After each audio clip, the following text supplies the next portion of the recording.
Bonjour à toutes et à tous, j'espère que vous allez bien ou rebonjour si vous avez vu la première vidéo. Donc aujourd'hui on va s'attarder sur le second match, Belgique-Italie, un match qui est je pense très attendu. Potentiellement on a peut-être un des deux finalistes dans ce match. Donc du côté de la Belgique, petit problème entre guillemets. Bon déjà il y a 3 joueurs qui ne seront pas présents, un Castan qui est pas présent depuis le début, Chadli et Mignolet, et on a 2 incertains très importants du côté des Belges, à savoir De Bruyne et Eden Hazard. Du côté de la Belgique, on a Florenzi qui sera absent et en incertain, on a Chiellini.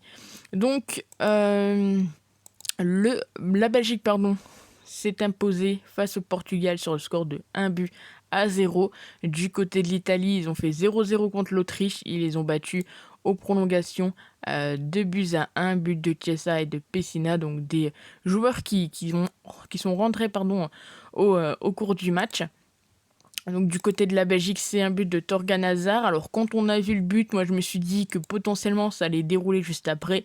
Alors honnêtement, quand on voit le match, la Belgique a eu très chaud quand même, parce qu'il y a quand même 24 tirs je crois du Portugal.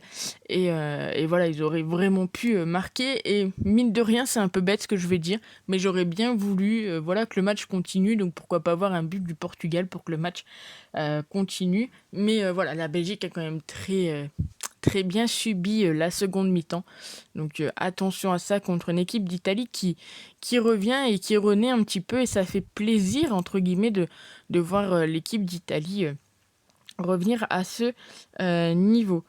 Donc, logiquement, entre guillemets, ça a été un match, je pense, assez serré. Je vois pas vraiment de match nul, même si pour le fun, on pourrait tenter le match nul.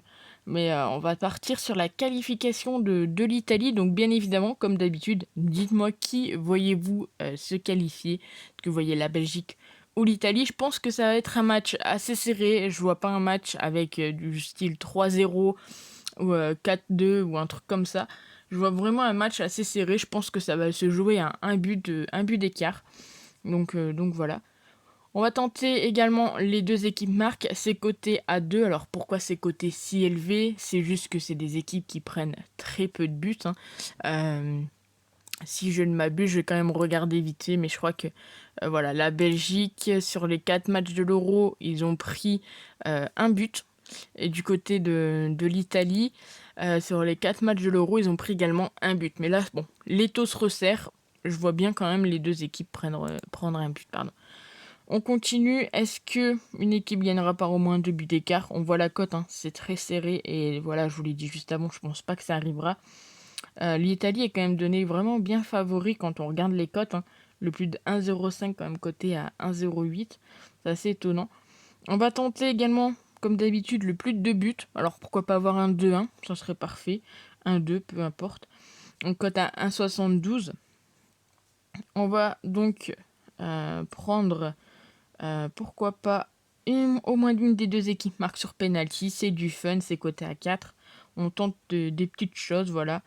Et puis bien évidemment, triple chance buteur. Alors je vais prendre Lukaku, Immobilier ou Insigné, c'est coté à 1,53. C'est une très belle cote, je trouve, pour ces trois buteurs de grande classe dans chacun de leurs pays. On continue. Un remplaçant marque un but, on va prendre Louis, comme le match précédent. On sait que là, il va falloir peut-être commencer à faire tourner, il y aura peut-être de la fatigue, etc. Donc pourquoi pas voir un but d'un remplaçant. On va tenter le nul mi-temps. Ça me semble plutôt sympa. Et puis, on va partir sur tout simplement la seconde mi-temps avec le plus de buts. Donc c'est coté à 1,96.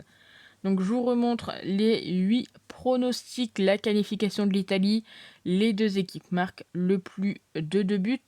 Au moins des deux équipes marquent sur penalty, c'est du fun. Lukaku, Immobilier ou Insigné coté à 1,54. Alors ce que je vous conseille, c'est vraiment d'attendre la dernière heure pour parier sur les buteurs si vous le faites. Parce que très souvent, les 2 buteurs phares, ils sont en code boosté, en tout cas sur Winamax, et honnêtement, ça passe très souvent.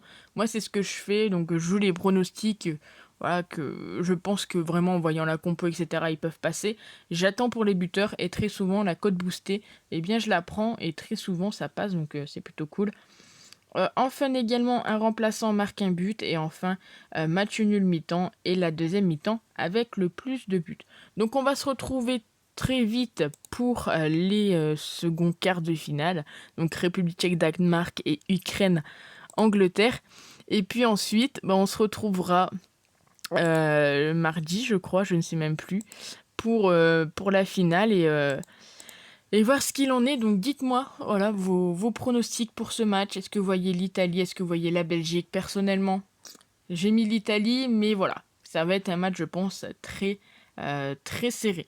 Donc on se retrouve demain pour des nouveaux pronostics. N'hésitez pas à nous rejoindre sur Snapchat et sur euh, Twitter, mais plus principalement sur Snapchat. Voilà, je vous propose des pronostics, tennis, basket, autres matchs de foot, etc. Donc voilà, n'hésitez pas à nous rejoindre. Et sur ce, je vous souhaite à tous une très bonne fin de journée. Et on se retrouve demain. Ciao!